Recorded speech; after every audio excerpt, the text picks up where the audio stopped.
The story so far. In 1975, Ed Roberts invented the Altair personal computer. It was a pain to use until 19-year-old pre-billionaire Bill Gates wrote the first personal computer language. Still, the public didn't care. Then two young hackers, Steve Jobs and Steve Wozniak, built the Apple computer to impress their friends. We were all impressed, and Apple was a stunning success. By 1980, the PC market was worth $1 billion. Now, view on.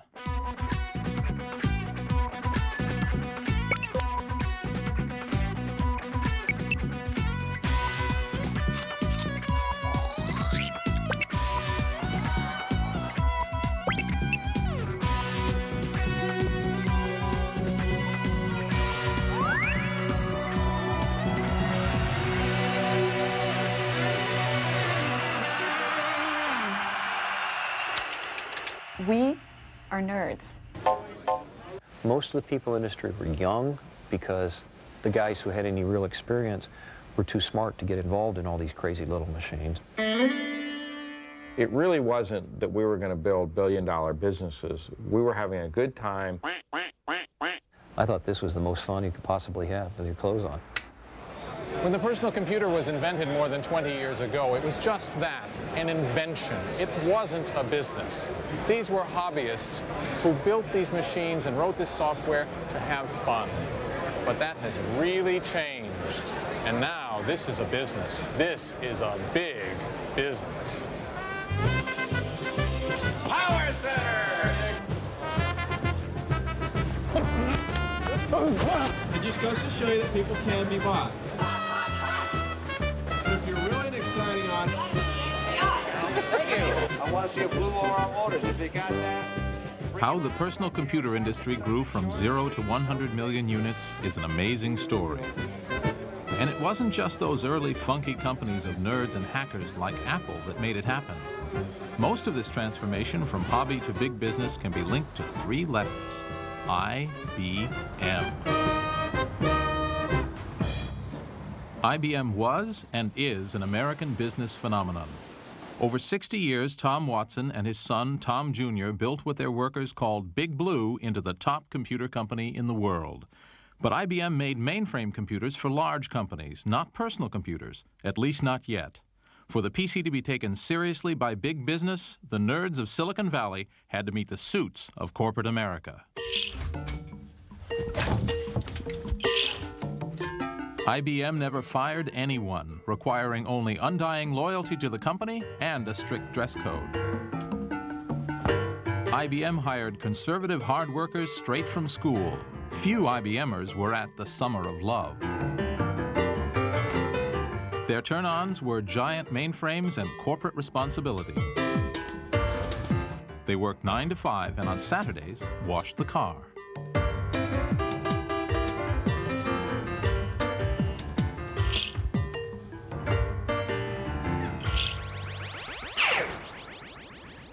This is Intergalactic HQ for IBM, the largest computer company in the world.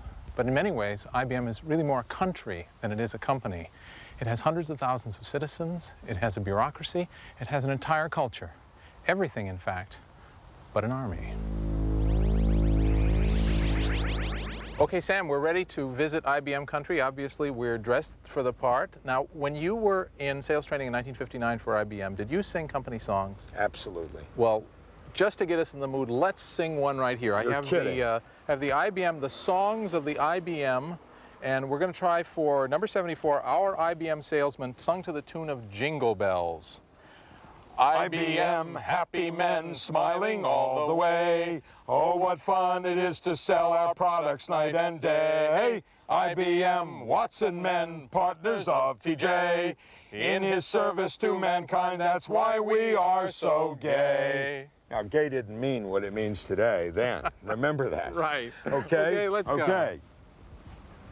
I guess it was okay. Perfect. Yeah. When I started at IBM, there was a dress code.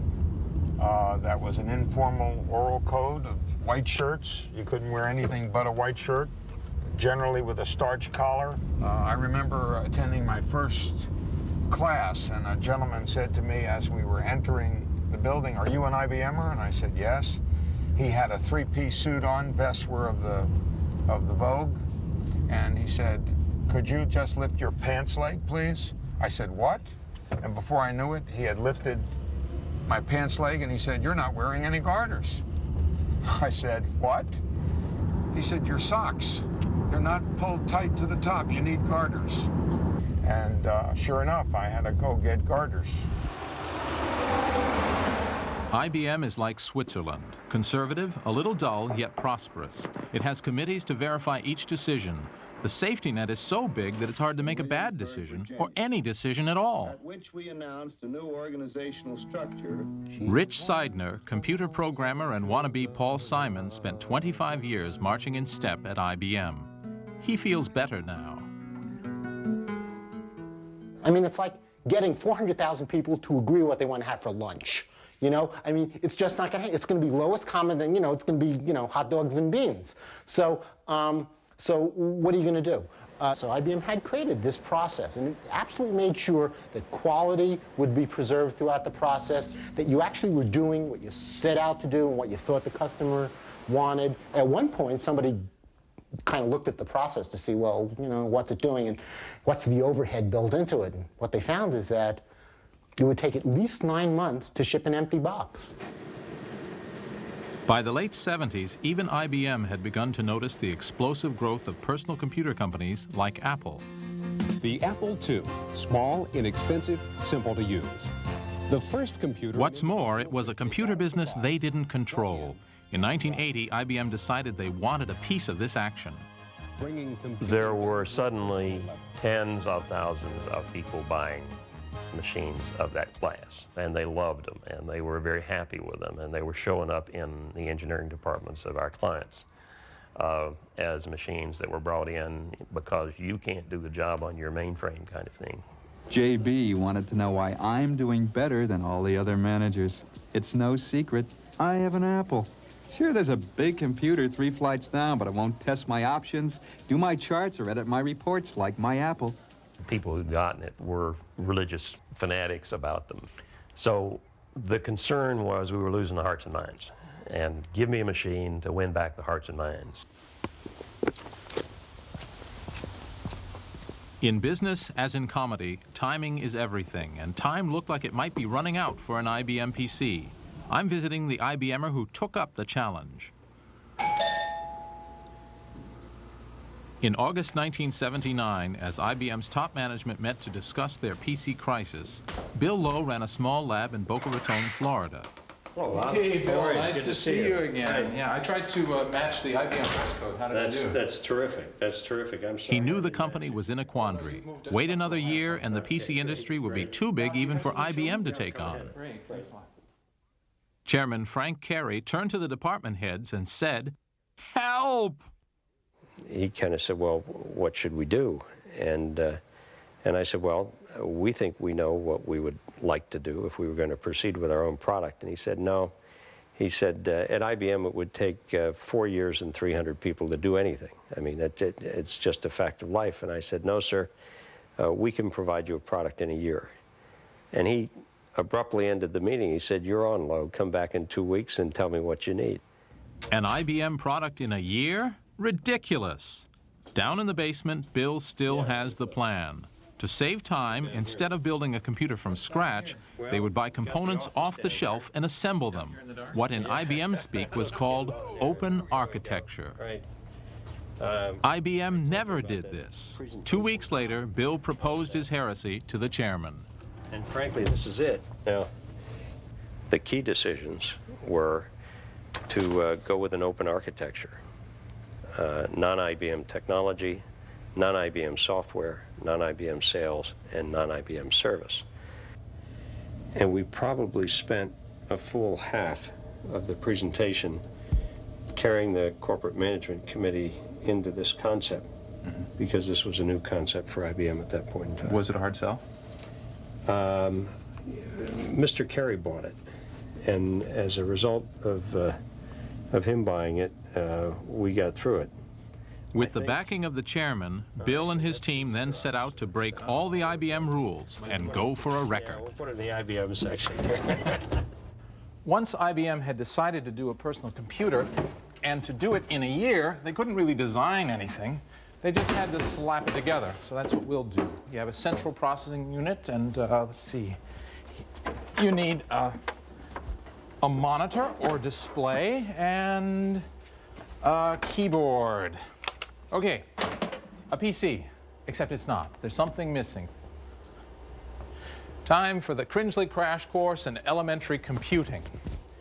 A PC is a box full of electronic switches, a piece of hardware. It's useless until you tell it what to do. It requires a program of instructions. That's software. Every PC requires at least 2 essential bits of software in order to work at all. First, it requires a computer language. That's what you type in to give instructions to the computer, to tell it what to do. Remember, it was a computer language called BASIC that Paul Allen and Bill Gates adapted to the Altair, the first PC. The other bit of software that's required is called an operating system. That's the internal traffic cop that tells the computer itself how the keyboard is connected to the screen or how to store files on a floppy disk instead of just losing them when you turn off the PC at the end of the day. Operating systems tend to have boring, unfriendly names like Unix and CP/M and MS-DOS, but though they may be boring, it's an operating system that made Bill Gates the richest man in the world. And the story of how that came about is, well, pretty interesting. So the contest begins. Who would IBM buy their software from? Let's meet the 2 contenders. The late Gary Kildall, then age 39, a computer science PhD, and a 24-year-old Harvard dropout, Bill Gates. By the time IBM came calling in 1980, Bill Gates and his small company, Microsoft, was the biggest supplier of computer languages in the fledgling PC industry. Many different computer manufacturers are making the CP/M operating system standard on most models. For their operating system, though, the logical guy for the IBMers to see was Gary Kildall. He ran a company modestly called Intergalactic Digital Research. Gary had invented the PC's first operating system, called CP/M. He'd already sold 600,000 of them, so he was the big cheese of operating systems. In the early 70s, I had a need for an operating system myself, and it just was a very natural thing to write, and it turns out other people had a need for an operating system like that. And so it was a very natural thing. I wrote it for my own use, and then started selling it. In Gary's mind, it was the dominant thing, and it would always be the dominant because, you know, Bill did languages and Gary did operating systems. And he really honestly believed that would never change. But what would change the balance of power in this young industry was the characters of the 2 protagonists. So I knew Gary back when he was an assistant professor at Monterey Post Grad School, and I was simply a grad student. And went down, sat in his hot tub, smoked dope with him, and thoroughly enjoyed it all, and commiserated and talked nerd stuff. He liked playing with gadgets, just like Woz did and does, just like I did and do. He wasn't really interested in how you drive the business. He worked on projects, things that interest him. He didn't go rushing off to the patent office and patent CP/M and patent every line of code he could. He didn't try to just squeeze the last dollar out of it. Gary was not a fighter. Gary avoided conflict. Gary hated conflict. Bill, I don't think anyone could say, backed away from conflict. Nobody said future billionaires have to be nice guys. Here at the Microsoft Museum is a shrine to Bill's legacy. Bill Gates hardly fought his way up from the gutter. Raised in a prosperous Seattle household, his mother was a homemaker who did charity work, his father a successful lawyer. But beneath the affluence and comfort of a perfect American family, a competitive spirit ran deep. I ended up spending the Memorial Day weekend with him out on his grandmother's house on Hood Canal. She turned everything into a game. It was a very, very, very competitive environment. And if you spent the weekend there, you were part of the competition. And it didn't matter whether it was hearts or pickleball or swimming to the dock, and there was always a reward for winning, and there was always a penalty for losing. One time was funny. I went to Bill's house, and he really wanted to show me his jigsaw puzzle that he was working on. And he really wanted to talk about how, like, he did this jigsaw puzzle in like 4 minutes. And like on the box it says, if you're a genius, then you would do the jigsaw puzzle in like 7. And he was into it. He's like, I can do it. And I said, no, I believe you. You don't need to break it up and do it for me, Bill Gates can be so focused that the small things in life get overlooked. If he was busy, he didn't bathe, he didn't change clothes. We were in New York, and the demo that we had crashed the evening before the announcement, and Bill worked all night with some other engineers to fix it. Well, it didn't occur to him to take 10 minutes for a shower after that. Just didn't occur to him that that was important. And he badly needed a shower that day.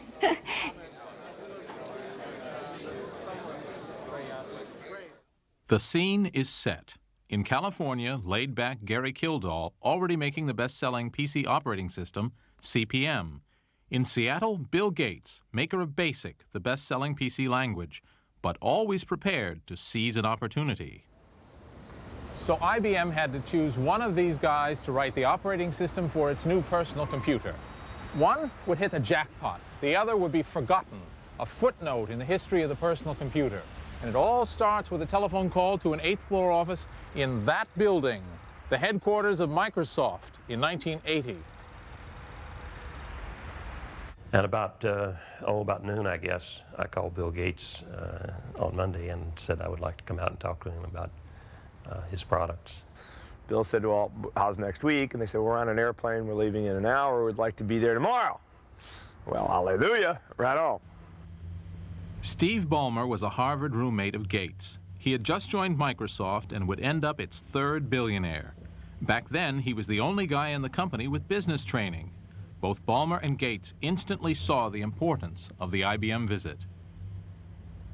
And Bill said, Steve, you better come to the meeting. You're the only other guy here who can wear a suit. So we figured, okay, the two of us will put on suits. We'll put on suits, and we'll go to this meeting. We got there roughly 2 o'clock. And we were waiting in the front, and this young fellow came out to take us back to Mr. Gates' office. I thought he was the office boy. And of course, it was Bill. He was quite decisive. We popped out the non-disclosure agreement, the letter that said that he wouldn't tell anybody we were there and that we wouldn't hear any secrets and so forth. He signed it immediately. Now, IBM didn't make it easy. You had to sign all these funny agreements that sort of said IBM could do whatever they wanted, whenever they wanted, and use your secrets however they felt. But so it took a little bit of faith.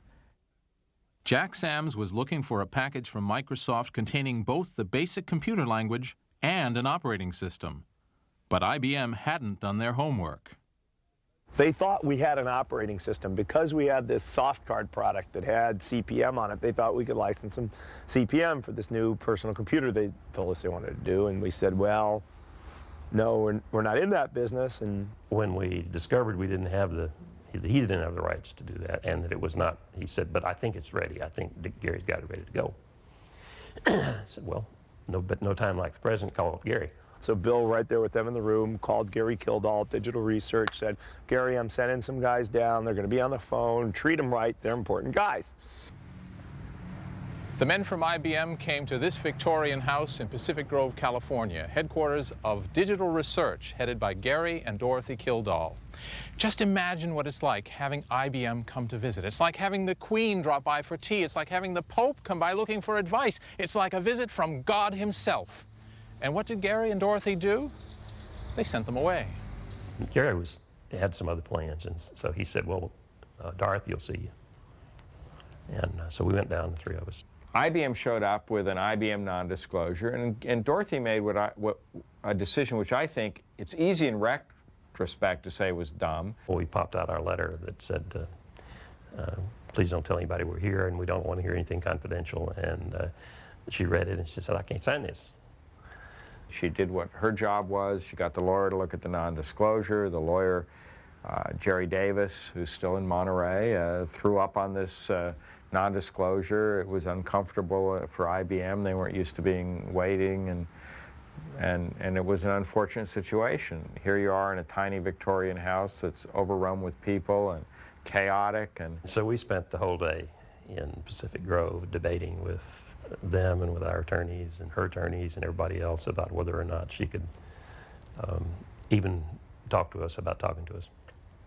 And we left. This is the moment digital research dropped the ball. IBM, distinctly unimpressed with their reception, went back to Microsoft. Bill Gates isn't the man to give a rival a second chance. He saw the opportunity of a lifetime.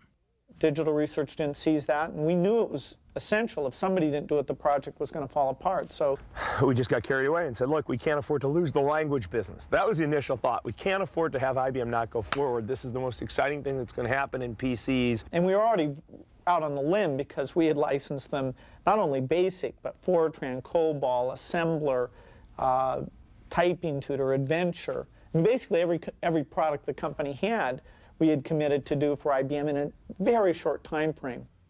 But there was a problem. IBM needed an operating system fast, and Microsoft didn't have one. What they did have was a stroke of luck, the ingredient everyone needs to be a billionaire. Unbelievably, the solution was just across town. Paul Allen, Gates' programming partner since high school, had found another operating system. There's a local company here in Seattle called Seattle Computer Products, a guy named Tim Patterson, and he had done an operating system, very rudimentary operating system that was kind of like CP/M. And we just told IBM, look, we'll go get this operating system from the small local company, we'll take care of it, we'll fix it up, and you can still do a PC. Tim Patterson's operating system, which saved the deal with IBM, was, well, adapted from Gary Kildall's CP/M. So I took a CP/M manual that I'd gotten from the retail computer store, $5 in 1976 or something, and used that as the basis for the application programming interface, the API for my operating system. And so using these ideas that came from different places, I started in April, and it was about half time for 4 months before I had my first working version. This is it. The operating system Tim Patterson wrote. He called it QDOS, the quick and dirty operating system. Microsoft and IBM called it PC-DOS 1.0. And under any name, it looks an awful lot like CP/M. On this computer here, I have running a PC-DOS and CP/M86, and frankly, it's very hard to tell the difference between the two. The command structures are the same, so are the directories. In fact, the only obvious external difference is the floppy drive is labeled A in PC-DOS and C in CP/M. Some difference, and yet one generated billions in revenue and the other disappeared. As usual in the PC business, the prize didn't go to the inventor, but to the exploiter of the invention. In this case, that wasn't Gary Kildall. It wasn't even Tim Patterson. There was still one problem. Tim Patterson worked for Seattle Computer Products, or SCP. They still owned the rights to QDOS, rights that Microsoft had to have. But then we went back and said to them, look, we want to buy this thing. And SCP was, like most little companies, they, always needed cash, and so that was when they went into the negotiation. And so ended up working out a deal to buy the operating system from him for whatever usage we wanted for $50,000. Hey, let's pause there to savor an historic moment. For whatever usage we wanted for $50,000. It had to be the deal of the century, if not the millennium. It was certainly the deal that made Bill Gates and Paul Allen multi-billionaires and allowed Paul Allen to buy toys like these, his own NBA basketball team and arena. Microsoft bought outright for $50,000 the operating system they needed, and they turned around and licensed it to the world for up to $50 per PC. Think of it, 100 million personal computers running MS-DOS software funneling billions into Microsoft, a company that back then was 50 kids managed by a 25-year-old who needed to wash his hair. Nice work if you can get it, and Microsoft got it. There are no two places further apart in the USA than southeastern Florida and Washington State, where Microsoft is based. This is Florida, Boca Raton, and this building right here is where the IBM PC was developed. Here, the nerds from Seattle joined forces with the suits of corporate America, and in that first honeymoon year, they pulled off a fantastic achievement. After we got a package in the mail from the people down in Florida, As August 1981 approached, the deadline for the launch of the IBM Acorn, the PC industry held its breath. Supposedly, maybe at this very moment, IBM is announcing their personal computer. We don't know that yet. In companies across America, software writers like Dan Bricklin, the creator of the first spreadsheet, waited with his staff for news of the announcement. This is a moment of PC history. IBM's secrecy had codenamed the PC the Floridian Project. Everyone in the PC business knew IBM would change their world forever. They also knew that if their software was on the IBM PC, they would make fortunes. Note that the attached information is not to be disclosed prior to any public announcement. It's on the ticker. It's on the ticker? Okay, so now you can tell people. What we're watching are the first few seconds of a $100 billion industry. After years of thinking big, today IBM came up with something small. Computer. Big Blue is looking for a slice of Apple's market share. IBM like bits and bytes mean nothing. Try this word. Money. Now they're going to sell $1,000 computers to millions of customers. Wants a piece of the pie. I have seen the future, said one analyst, and it computes. Today, an IBM computer has reached a personal stage. Nobody was ever fired for buying IBM. Now companies could put PCs with a name they trusted on desks from Wall's End to Wall Street. What IBM said was, it's okay, corporate America, for you to now start buying and using PCs.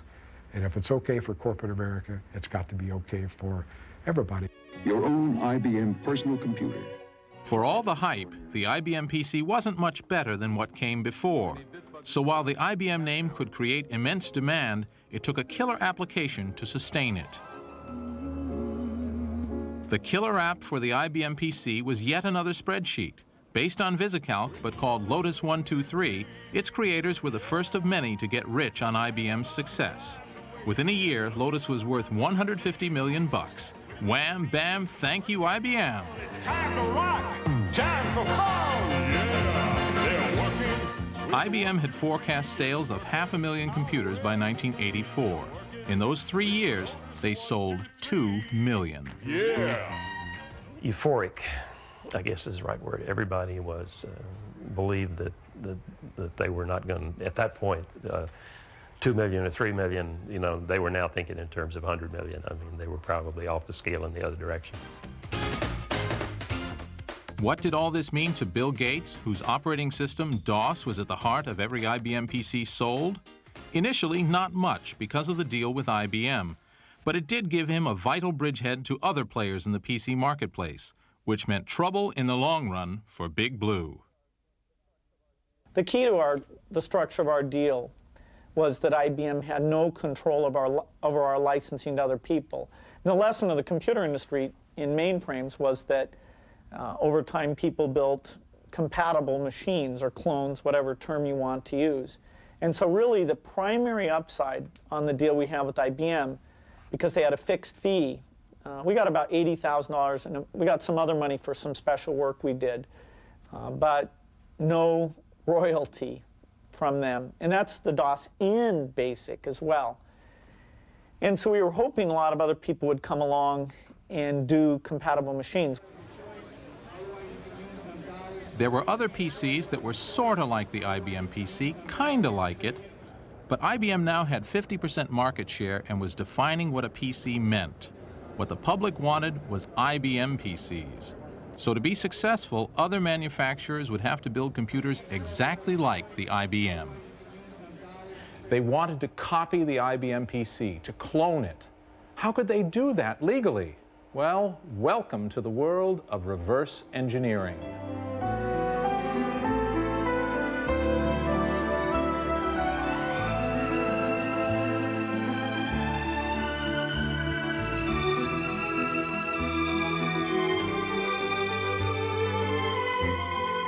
This is what reverse engineering can get you if you do it right.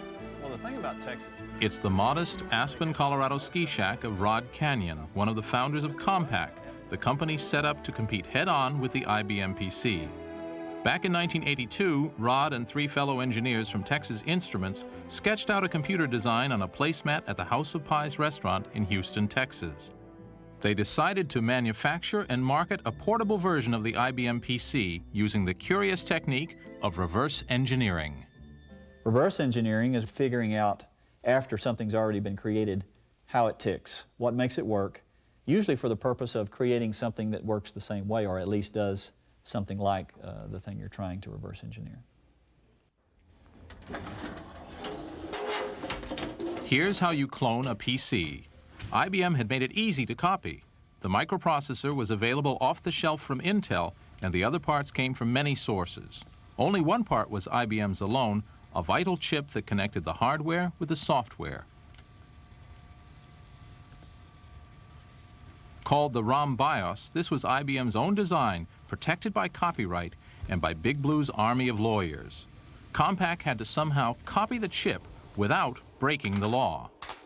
First, you have to decide how the ROM works. So what we had to do was have an engineer sit down with that code and through trial and error write a specification that said, here's how the BIOS ROM needs to work. It couldn't be close, it had to be exact. So there was a lot of detail testing that went on. You test how that all-important chip behaves and make a list of what it has to do. Now it's time to meet my lawyer, Claude. I've examined the internals of the ROM BIOS and written this book of specifications. Now I need some help because I've done as much as I can do, and you need to explain what's next. Well, the first thing I'm going to do is I'm going to go through the book of specifications myself, but the first thing I can tell you, Robert, is that you're out of it now. You are contaminated. You are dirty. You've seen the product that's the original work of authorship. You've seen the target product. So now, from here on in, we're going to be working with people who are not dirty. We're going to be working with so-called virgins who are going to be operating in the clean room. I certainly don't qualify there. I imagine you don't. So what we're going to do is this. We're going to hire a group of engineers who have never seen the IBM ROM BIOS. They have never seen it, they've never operated it, they know nothing about it. Have you ever before attempted to disassemble, decompile, or to in any way, shape, or form reverse engineer any IBM equipment? Oh, no.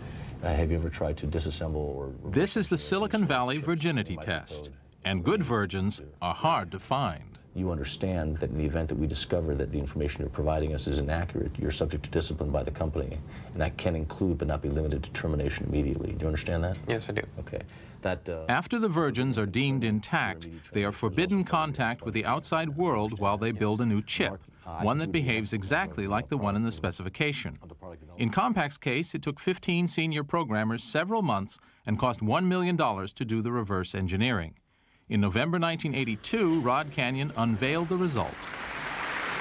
What I've brought today is a Compaq portable computer. When Bill Murto, another Compaq founder, got a plug on a cable TV show, their selling point was clear: 100% IBM compatibility. It turns out that all major and popular software runs on the IBM personal computer or the Compaq portable computer. That extends through all of the software for IBM. Yes. It all works on the Compaq. Compaq was an instant hit. In their first year, on the strength of being exactly like IBM, but a little cheaper, they sold 47,000 PCs. In our first year of sales, we set an American business record, I guess maybe a world business record. Our largest first-year sales in history was $111 million.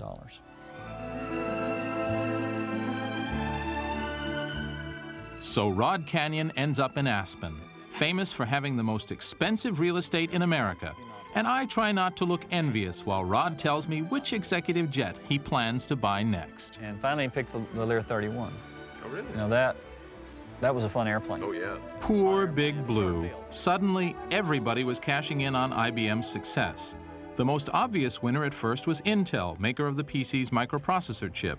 Intel was selling chips like hotcakes to clone makers and making them smaller, quicker, and cheaper. This was unheard of. What kind of an industry had Big Blue gotten themselves into? Things get less expensive every year. People aren't used to that in general. I mean, you buy a new car, you buy one now, 4 years later, go buy one, it costs more than the one you bought before. Here, this magical piece of an industry. You go buy one later, it costs less. And it does more. What a wonderful thing. But it causes some funny things to occur when you think about an industry where prices are coming down, where you have to sell it and use it right now, because if you wait later, it's worth less. Where Compaq led, others soon followed. IBM was now facing dozens of rivals. Soon-to-be familiar names began to appear, like Amstrad, AST, and Dell. It was getting spectacularly easy to build a clone. You could get everything off the shelf, including a guaranteed virgin ROM BIOS chip. Each new clone maker, free of IBM's big overhead, took another bite out of Big Blue's business. Well, they really hit with a vengeance in '85. The prices were going down on the competitive products at about 30% every 6 months. Terror would be a good, a good phrase. Terror? Oh, of course. I mean, we were able to sell a lot of products, but it was getting difficult to make money. And where did every clone maker buy his operating system? Microsoft, of course. By the mid-'80s, it was boom time for Bill. The teenage entrepreneur had predicted a PC on every desk and in every home running Microsoft software. It was actually coming true. As Microsoft mushroomed, there was no way that Bill Gates could personally dominate thousands of employees. But that didn't stop him. He still had a need to be both industry titan and top programmer. So he had to come up with a whole new corporate culture for Microsoft. He had to find a way to satisfy both his adolescent need to dominate and his adult need to inspire.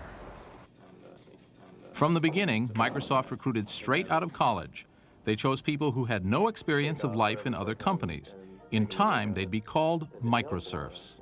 And so a lot of young, I say people, but mostly it was young men who just were out of school, saw him as this incredible role model or leader, almost a guru, I guess. And they could sit and spend hours with him, and he valued their contributions, and there was just a wonderful camaraderie that seemed to exist between all these young men and Bill. And the strength that he has in this, and his will and his desire to be the best and to be the winner. And he is just like a cult leader, really. As the frenzied '80s came to a close, IBM reached a watershed.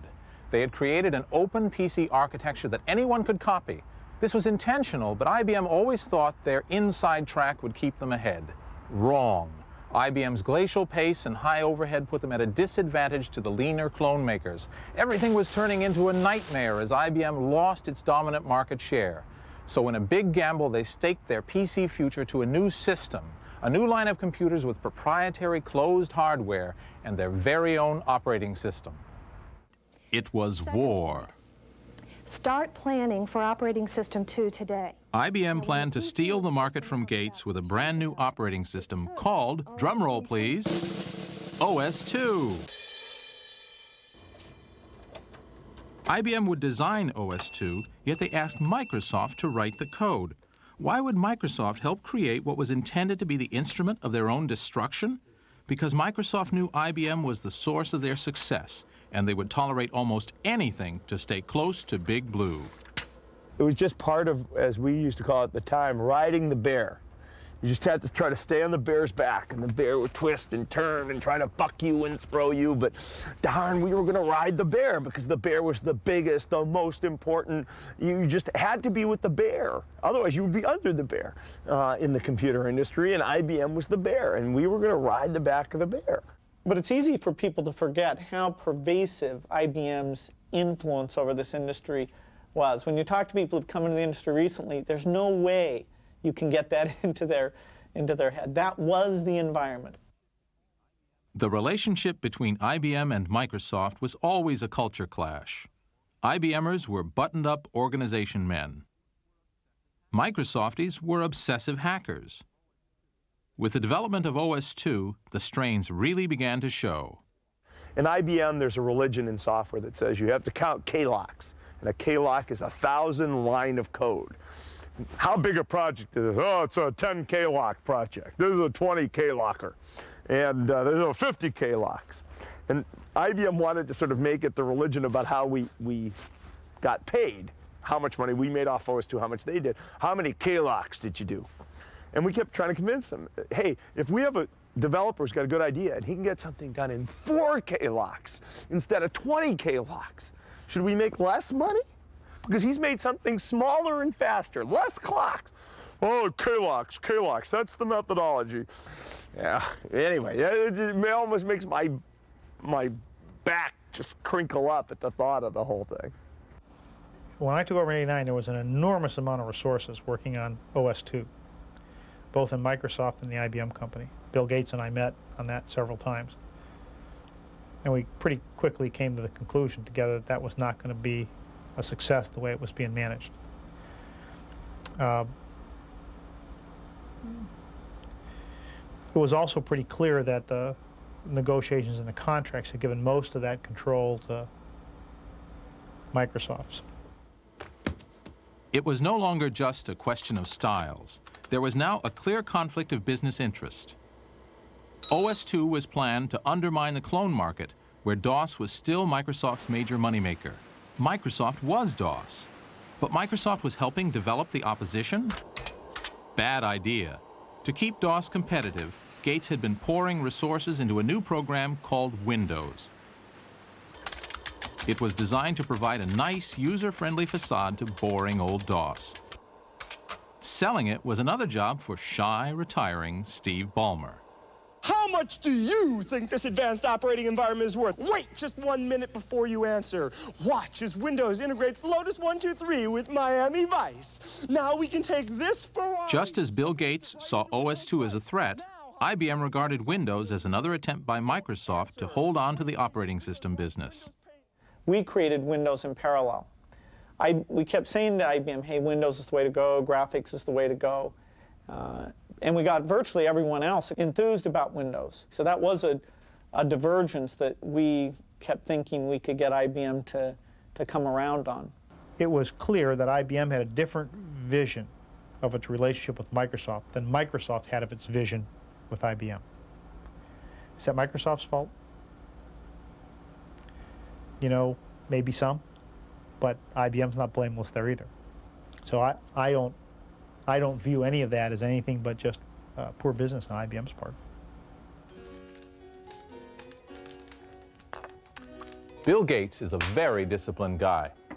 He puts aside everything he wants to read and twice a year goes away for secluded reading weeks. The decisive moment in the Microsoft-IBM relationship came during just such a retreat. In front of a log fire, Bill concluded that it was no longer in Microsoft's long-term interest to blindly follow IBM. If Bill had to choose between OS/2, IBM's new operating system, and Windows, he'd choose Windows. We said, ooh, IBM's probably not going to like this. This is going to threaten OS/2. Now, we told them about it. Right away, we told them about it. But we still did it.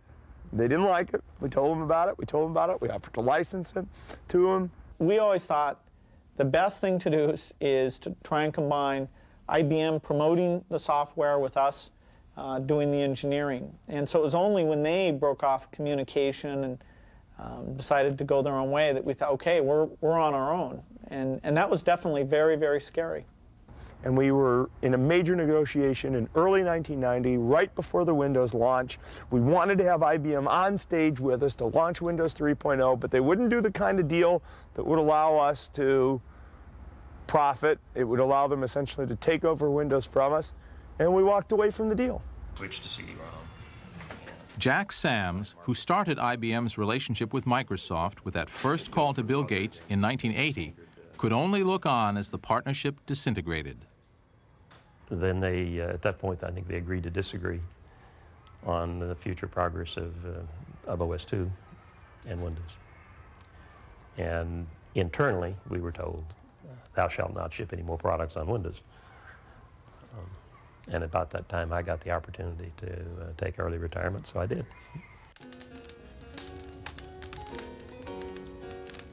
Bill's decision by the fireplace ended the 10-year IBM-Microsoft partnership and turned IBM into an also-ran in the PC business. Did David beat Goliath? The Boca Raton, Florida birthplace of the IBM PC is deserted, a casualty of diminishing market share.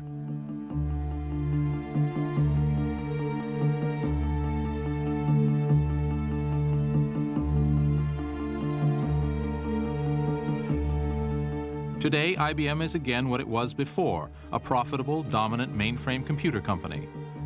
For a while, IBM dominated the PC market. They legitimized the PC business, created the standards most of us now use, and introduced the PC to the corporate world. But in the end, they lost out. Maybe it was to a faster, more flexible business culture.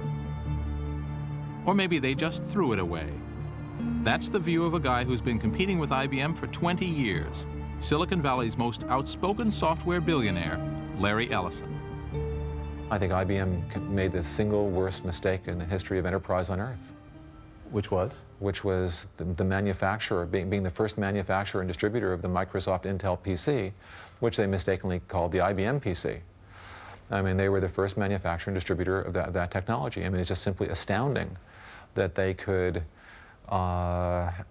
basically give a third of their market value to Intel and a third of their market value to Microsoft by accident.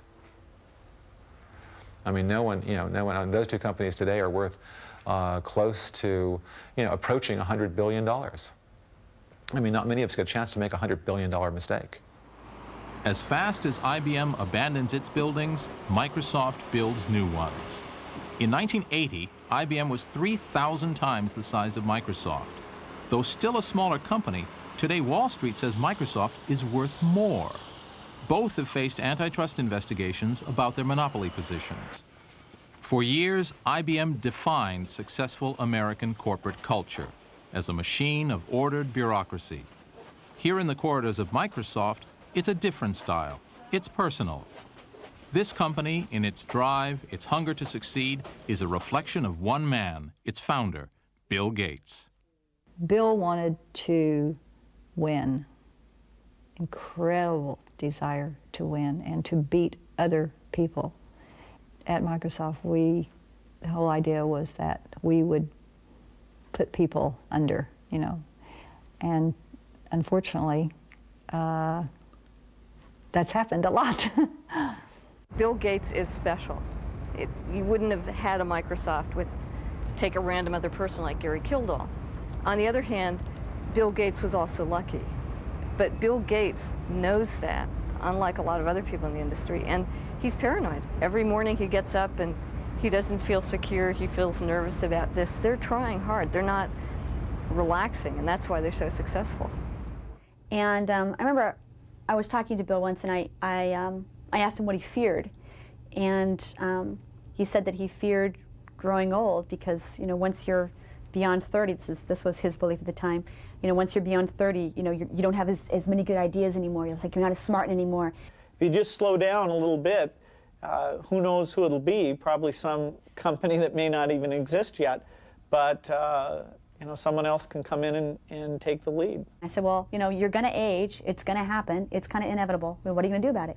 And he said, I'm just going to hire the smartest people, and I'm just going to surround myself with all these smart people, And I thought that was kind of interesting. It was like he was like, oh, I can't be immortal, but like maybe this is the second best, and I can buy that, If you miss what's happening, then the same kind of thing that happened to IBM or many other companies could happen to Microsoft very easily. So no one's got a guaranteed position in the high technology business. And the more you think about, how could we move faster? What could we do better? Are there good ideas out there that we should be going beyond? It's important. And I wouldn't trade places with anyone, but the reason I like my job so much is we have to constantly stay on top of those things. The Windows software system that ended the alliance between Microsoft and IBM pushed Gates past all his rivals. Microsoft had been working on the software for years, but it wasn't until 1990 that they finally came up with a version that not only worked properly, it blew their rivals away. And where did the idea for this software come from? Well, not from Microsoft, of course. It came from the hippies at Apple. Lights, camera, boot up. In 1984, they made a famous TV commercial. Apple had set out to create the first user-friendly PC just as IBM and Microsoft were starting to make a machine for businesses. When the TV commercial aired, Apple launched the Macintosh. Secure from the pests, obeying contradictory thoughts. The computer and the commercial were aimed directly at IBM, which the kids in Cupertino thought of as Big Brother. But Apple had targeted the wrong people. It wasn't Big Brother they should have been worrying about. It was Big Bill Gates. They shall talk themselves to death, and we will